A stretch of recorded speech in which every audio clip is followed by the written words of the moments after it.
శ్రీ శివ మహాపురాణము రుద్ర సంహిత సతీఖండము అధ ఏకత్రింశోऽధ్యాయः ఆకాశవాణి బ్రహ్మోవాచ ఏతస్మిన్నంతరే తత్ర నభోవాణి మునీశ్వరా అవోచశృణ్వతాం దక్షసురాదీనాం యథార్థతః. బ్రహ్మ ఇట్లు పలికెను, ఓ మహర్షి, ఇంతలో నచట దక్షుడు దేవతలు మొదలగు వారు వినుచుండగా ఆకాశవాణి సత్యమును పలికెను. వ్యోమవాణ్యువాచ రేరే దక్ష దురాచార దంభాచార పరాయణ కిం కృతం తే మహామూఢ కర్మ చ నర్ధకారకం న కృతం సైవ రాజస్య దధీచేర్వచనస్య హి ప్రమాణం తత్కృతే మూఢ సర్వానందకరం శుభం నిర్గతస్తే మఖాద్విప్ర శాపం దత్వా సుదుస్సహం తతోపి బుద్ధం కించిన్నో త్వయా మూఢేన చేతసి తతః కృతః కథం నో వై స్వపుత్ర్యా స్వాదర పరః సమాగతాయాః సత్యాశ్చ మంగళాయ గృహం స్వతః సతీ భవౌ నార్చితౌ హి కిమిదం జ్ఞాన దుర్బల బ్రహ్మపుత్రత వృధా గర్వితోసి విమోహితః. ఆకాశవాణి ఇట్లు పలికెను, ఓరి దక్ష, దుష్టుడా, నీవు దంభము కొరకై యజ్ఞమును చేయుటయందు నిష్టగలవాడవు. ఓరి మహామూర్ఘ, హానిని కలిగించే ఈ కర్మను ఏల చేసితివి. ఓరి మూర్ఘ, శైవ శిఖామణియగు దధీచి యొక్క మాటను ప్రమాణముగా స్వీకరించకపోతివి. ఆయన మాటను పాటించినచో సర్వులకు ఆనందము శుభము కలిగి ఉండెడిది. ఆ బ్రాహ్మణుడు సహింప సఖ్యముగాని శాపమునిచ్చి నీ యజ్ఞమును వీడి నిష్క్రమించినాడు. కానీ మూర్ఘుడవగు నీకు అప్పుడైనను బుద్ధి రాలేదు. నీ కుమార్తె మంగళస్వరూపురాలు అవి సతి స్వయముగా నీ గృహమునకు రాగా ఆమెను గొప్పగా ఆదరించవలెను. నీవు అట్లు చేయకపోవుటకు కారణమేమి? ఓరి అజ్ఞాని, సతీశివులను నీవు అర్చించవైతివి. కారణమేమి? బ్రహ్మపుత్రుడననే గర్వముచే మోహితుడవైతివి. నీ గర్వము వ్యర్థము. సా సత్యేవ సదారాధ్య సర్వాపాప ఫలప్రద త్రిలోకమాత కళ్యాణి శంకరార్ధాంగభాగిని.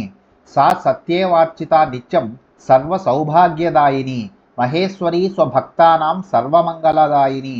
సా సత్యేవార్చిత నిత్యం సంసార భయనాశిని మనోభీష్ట ప్రదాదేవి సర్వోపద్రవహారిణి. సా సత్యేవార్చిత నిత్యం కీర్తి సంపత్ప్రదాయిని పరమా పరమేశాని భుక్తిముక్తి ప్రదాయిని. ఆ సతిని నిత్యము ఆరాధించవలెను. ఆమె పుణ్య ఫలములనన్నింటినీ ఇచ్చును. ఆమె ముల్లోకములకు తల్లి, మంగళస్వరూపురాలు, శంకరుని అర్ధశరీరమును పొందినది. ఆ సతిని నిత్యము ఆరాధించవలెను. ఆ మహేశ్వర పత్ని తన భక్తులకు సమస్త సౌభాగ్యములను సర్వమంగళములను ఇచ్చును. ఆ సతిని నిత్యము అర్చించు వానికి సంసార భయము నాశనమగును. ఆ దేవి మనస్సులోని కోర్కెల నీడేర్చి సమస్త విపత్తులను తొలగించును. నిత్యము ఆరాధించు వారికి ఆమె కీర్తిని, సంపత్తులను, భుక్తిని, ముక్తిని ఇచ్చును. పరమేశ్వరుని అర్ధాంగియగు ఆమె తత్వమగు బ్రహ్మస్వరూపిణి. సా సత్యేవ జగన్మాత్రి జగద్రక్షణకారిణి అనాదిశక్తి కల్పాంతే జగత్సంహారకారిణి. సా సత్యేవ జగన్మాత విష్ణుమాత విలాసిని బ్రహ్మేంద్ర చంద్ర వహ్న్యర్క దేవాది జననీ స్మృత. సా సత్యేవ తపోధర్మ దానాది ఫలదాయిని శంభుశక్తిర్మహాదేవి దుష్టహంత్రి పరాత్పర. ఈ దృగ్విధా సతీదేవి యస్య పత్ని సదా ప్రియా తస్మై భాగో న దత్తస్తే మూఢేన కువిచారిణ. ఆ సతియే జగత్తును సృష్టించును, జగత్తును రక్షించును. అనాది శక్తియగు ఆమె కల్పాంతమునందు జగత్తును ఉపసంహరించును. ఆ సతియే జగన్మాత. ఆ జగదేక సుందరి విష్ణు, బ్రహ్మ, ఇంద్ర, చంద్ర, అగ్ని, సూర్యాది దేవతలకు తల్లి అని మహర్షులు చెప్పుచున్నారు.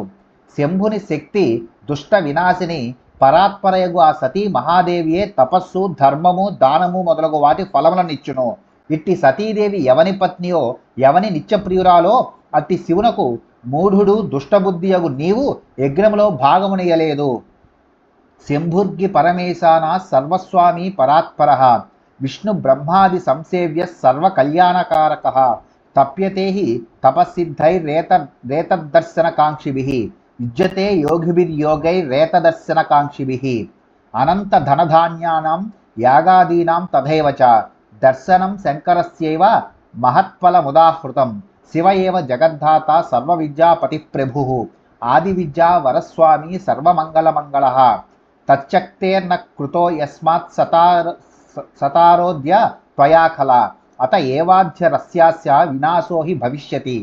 శంభువు పరమేశ్వరుడు, సర్వ జగత్తులకు ప్రభువు, పరాత్పరుడు. విష్ణు బ్రహ్మాదులు ఆయనను సేవింతురు. ఆయన అందరికీ కళ్యాణమును చేయును. ఈ శివుని దర్శించు కోరికతో సిద్ధులు తపస్సును చేయుదురు. ఈ శివుని దర్శించు కాంక్షతో యోగులు యోగమును అభ్యసింతురు. అనంతర ధనధాన్యములను పొందుట కంటే, యజ్ఞాది పుణ్యకర్మల ఫలము కంటే శంకరుని దర్శనము యొక్క ఫలమే గొప్పదని చెప్పబడినది. శివుడే జగత్కారణము, సర్వ విద్యలకు మూలము ఆయనయే, సర్వ సమర్థుడగు ఆయనయే వేద విద్యకు శ్రేష్టమగు ప్రభువు.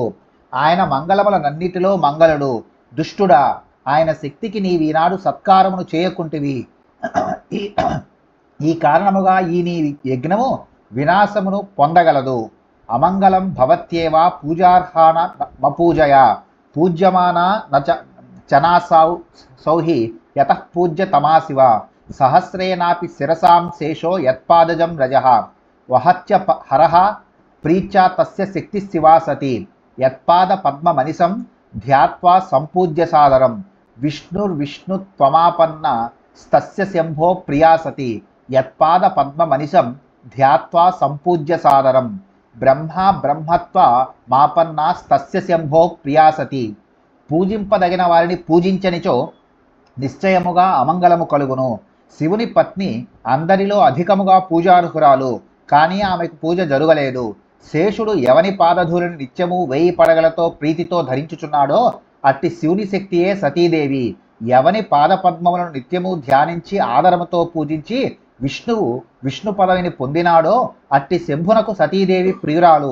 ఎవని పాదపద్మమును నిత్యము ధ్యానించి ఆదరముతో పూజించి బ్రహ్మ సృష్టికర్త అయినాడో అట్టి శంభునకు సతీదేవి ప్రియురాలు. యత్పాద పద్మమనిసం ధ్యాత్వా సంపూజ్య సాదరం ఇంద్రాదయో లోకపాలాః ప్రాపుస్వం స్వం పరం పదం. జగత్పిత శివశక్తిర్జగన్మాతా చ సా సతి సత్కృతో న త్వయా మూఢ కథం శ్రేయో భవిష్యతి. దౌర్భాగ్యం త్వయి సంక్రాంతం సంక్రాంతాస్త్వయి చాపదః యౌచానారాదితౌ భక్త్యా భవానీ శంకరౌ చతౌ అనభ్యర్చ్య శివం శంభుం కళ్యాణం ప్రాప్నుయామితి. కిమస్తి గర్వో దుర్వారస్స గర్వోజ్య వినశ్యతి. ఎవని పాదపద్మమును నిత్యము ధ్యానించి ఆదరముతో పూజించి ఇంద్రాది లోకపాలకులు తమ తమ గొప్ప పదవులను పొందిరో అట్టి శివుడు జగత్తునకు తండ్రి. ఆయన యొక్క శక్తియగు ఆ సతీదేవి జగత్తునకు తల్లి. ఓరీ మూఢ, నీవు వారినిద్దరినీ పూజించలేదు. నీకు శ్రేయస్సు ఎట్లు కలుగును? నీ యందు దౌర్భాగ్యము సంక్రమించినది, నీకు ఆపదలు సంక్రమించినవి. ఏలయనా నీవు భక్తితో ఆ భవానీ శంకరులను ఆరాధించకపోతివి. మంగళకరుడగు శంభుని ఆరాధించకుండగానే నేను కళ్యాణములను పొందగలననే గర్వము నీకు గలదు. ఈ గర్వము వారించశక్యము గానిదా ఏమి? ఈనాడు ఆ గర్వము నశించగలదు. సర్వేశ విముఖో భీత్వా దేవేష్వేతేషు కస్తవ కరిష్యతి సహాయం తం నతే పశ్యామి సర్వదా. యది దేవాః కరిష్యంతి సాహాయ్యా మధునా తవ తదా నాశం గమిష్యంతి శలభా ఇవ వహ్నినా. జ్వలత్వద్య ముఖం తే వై యజ్ఞధ్వంసో భవత్వతి సహాయాస్తవ యావంతస్తే జ్వలంత్వద్య సత్వరం. అమరాణాం చ సర్వేషాం శపథో మంగళాయతే కరిష్యంత్యద్య సాహాయం యదేతస్య దురాత్మనః. సర్వేశ్వరునకు విముఖుడై నీకు సహాయము చేయగలవాడు ఈ దేవతలలో ఎవడుగలడు? ఎంత వెదికినను అట్టివాడు నాకు కానవచ్చుటలేదు. ఇప్పుడు నీకు దేవతలు సహాయము చేసినచో వారు నిప్పు యందు పడిన శలభముల వలె నాశనము పొందెదరు. ఈనాడు నీ ముఖము మండిపోవుగాక, నీ యజ్ఞము నాశమగుగాక. నీకు ఎంతమంది సహాయము చేసెదరో వారందరూ వెంటనే మాడి మసియగుదురుగాక. దుష్టబుద్ధియగు నీకు ఈనాడు ఏ దేవతలు సహాయము చేసెదరో వారందరికీ అమంగళము కలుగుట నిశ్చయము. ఇది నా శపథము. నిర్గచ్వంత్వమరాస్వోక మేతదధ్వర మండపాత్ అన్యథా భవతాం నాశో భవిష్యత్యజ్య సర్వదా. నిర్గచ్చం త్వపరే ముని నాగాదయో ముఖాత్ అన్యథా భవతాం నాశో భవిష్యత్యజ్య సర్వదా. నిర్గచ్చత్వం హరే శీఘ్రమేత దధర్వ మండపాత్ అన్యథా భవతో నాశో భవిష్యత్యజ్య సర్వదా. ఓ దేవతలారా, మీరీ యజ్ఞమండపము నుండి మీ గృహములకు మరలడు. అట్లు గానిచో ఈనాడు మీ నాశనము నిశ్చయము. మునులు నాగులు మొదలగు ఇతరులందరూ ఈ యజ్ఞము నుండి బయటకు పొండు. అట్లు గానిచో ఈనాడు మీ నాశము నిశ్చితము. ఓ హరి, నీవు వెంటనే ఈ యజ్ఞమండపము నుండి బయటికి పొమ్ము. లేనిచో ఈనాడు నీవిచట నాశము పొందుట నిశ్చితము. నిర్గచ్చత్వం విధే శీఘ్రమేత ధర్వ మండపాత్ అన్యథా భవతో నాశో భవిష్యత్యద్య సర్వదా.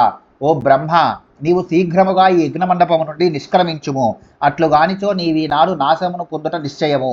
బ్రహ్మౌవాచ ఇత్యుక్త్వాధ్వరశాలాయామఖిలాయాం సుసంస్థితాన్ వ్యరమత్సా నభోవాని సర్వకళ్యాణకారిణి. తచ్చుత్వా వ్యోమవచనం సర్వే హర్యా దయస్సురాః ఆకర్షుర్విస్మయం తాత మునయశ్చ తథాపరే. బ్రహ్మ ఇట్లు పలికెను, సర్వరులకు మంగళమునిచ్చే ఆ ఆకాశమని యజ్ఞశాల అంతటా కూర్చుండి ఉన్న వారిని ఉద్దేశించి ఇట్లు పలికి విరమించెను. ఓ కుమార, ఆకాశవాణి యొక్క ఆ ప్రసంగమును విని విష్ణువు మొదలగు దేవతలు, మునులు మరియు ఇతరులు అందరూ ఆశ్చర్యమును పొందిరి. ఇది శ్రీ శివమహాపురాణే ద్వితీయాయాం రుద్రసంహితాయాం ద్వితీయే సతీఖండే సత్యుపాఖ్యానే నభోవాణి వర్ణనం నామ 31వ. శ్రీ శివమహాపురాణంలో రెండవ దేగు రుద్ర సంహిత ఎందు రెండవ దేగు సతీఖండములో సత్యుపాఖ్యానమునందు ఆకాశవాణి వర్ణనమనే 31వ అధ్యాయము ముగిసినది.